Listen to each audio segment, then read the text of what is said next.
de rojos y de socialistas. Y os voy a decir una cosa. Recordar la campaña de 1996. De 1996. Hace 18 años. Cuando las encuestas decían que Aznar iba a ganar por 15 puntos. Recordar aquello. Y luego ganó solo por medio punto.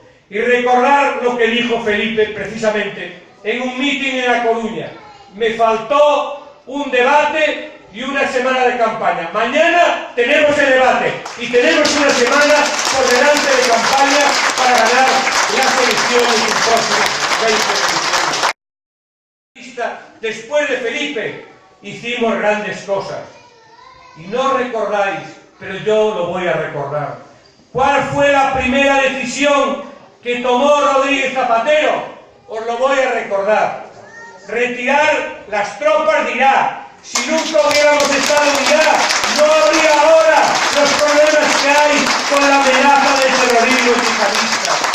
Ya sabíamos que ese era un camino equivocado. Ya sabíamos que eso nos iba a traer muchos problemas, que está trayendo muchos problemas.